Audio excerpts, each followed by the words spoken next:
정말 대박 아닌가요? 시간이 지날수록 정말 막강해지고 있는 느낌이 들죠.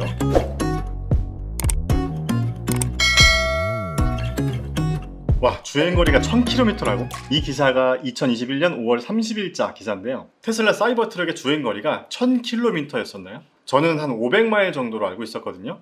500마일이면 한 800km 정도 되는데요. 아무튼 이 정도 주행거리가 가능하다면 정말 대박 아닌가요? 왠지 미래에 SF 영화에서만 나올 것 같은 디자인의 자동차, 테슬라의 사이버트럭인데 뭐 디자인은 좀 호불호가 갈리는 것 같기도 하고요.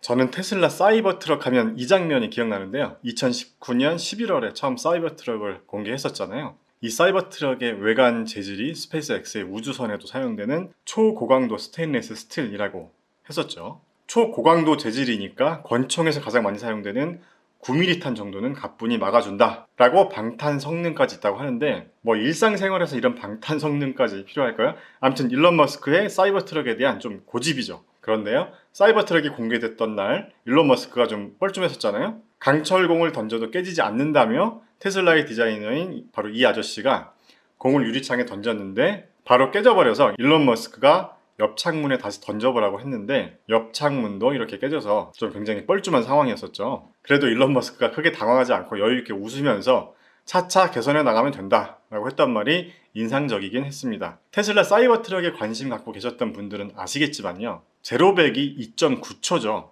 물론 옵션 중에서 트라이모터를 선택해야 하지만요, 처음 사이버트럭을 소개하는 영상에서는 2019년 출시된 포르쉐 911 까레라와 속도 대결에서 전혀 밀리지 않고 오히려 가뿐히 추월하는 모습을 보여주기도 했었죠. 아무튼 여러 가지 면에서 그 전에는 세상에 존재하지 않았던 픽업 트럭이라고 볼 수 있습니다. 자, 그리고 이 크기도 어마무시하게 크죠. 사이버트럭은 전장이 5885mm, 전폭은 2027mm, 전고는 1905mm로 알려져 있는데요. 자, 여기서는 일론 머스크가 사이버트럭의 전폭을 더 넓히는 걸 검토 중이다 라는 얘기도 있습니다.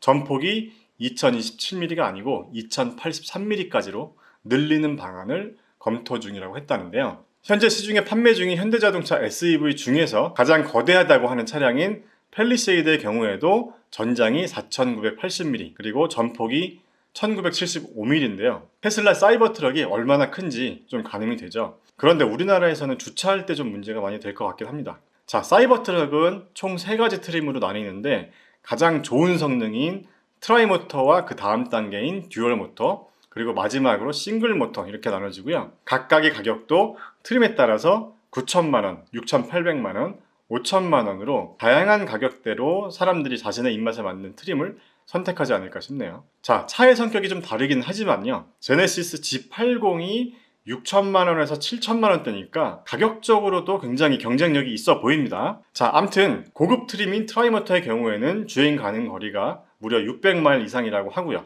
개인적으로 이 부분이 소비자에게 가장 크게 어필이 되지 않을까 생각합니다. 주행거리가 거의 1000km까지 가능한 거니까요. 저번 테슬라 모델 2 관련 영상에서 얘기했던 이 배터리 혁신 부분이 떠오르네요. 자, 그런데요, 이 차를 자세히 보면요, 사이드밀러가 없습니다. 거울로 직접 반사된 부분을 보는 게 아니라 양쪽 앞 타이어 커버 부분에 카메라가 장착되어 있어서요, 실내에서 후방 영상을 보여주는 방식이라고 합니다. 그리고 테슬라가 이 사이버트럭 관련한 특허를 낸 걸 한번 보면요, 운전 중에 운전대에서 손을 떼지 않고 거울을 조정할 수 있는 아이 트래킹 기술도 있다고 하는데요. 아직 공식적으로 공개되지 않은 다양한 미래 기술들도 사이버트럭에 탑재될 수 있다는 얘기들이 많이 나오고 있습니다. 자, 그리고 이거 보신 적 있나요? 자, 바로 이거죠. 이래서 테슬라 사이버트럭이 캠핑카로 좋다고 하는 거죠. 이 태양광 패널의 충전 시간이 어느 정도일지는 공개되지 않았는데요. 자, 어쨌든 이 태양광 패널과 관련된 부분도 특허 공개를 했다는 뉴스도 있고 아무튼 기대가 됩니다.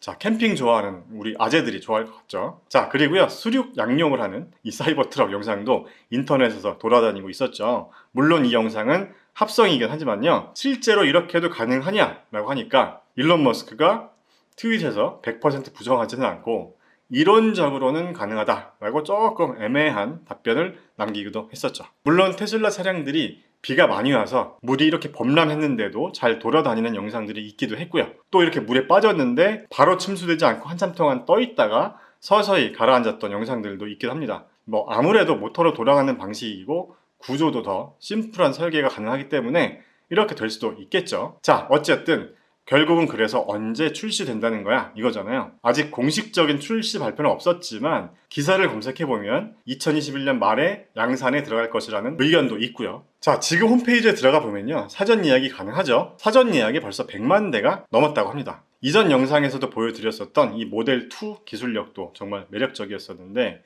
테슬라 라인업이 시간이 지날수록 정말 막강해지고 있는 느낌이 들죠. 이 사이버트럭 출시를 위해서 로드스터 출시까지 미루게 됐는데요. 아무래도 출시가 뒤로 밀린 만큼 지금보다 더 강력한 기능들도 이 로드스터에 탑재가 되지 않을까 하는 생각이 듭니다. 자, 전 세계에서 이 픽업 트럭의 시장 점유율이 포드가 가장 높고 다음으로 GM이 차지하고 있는데요.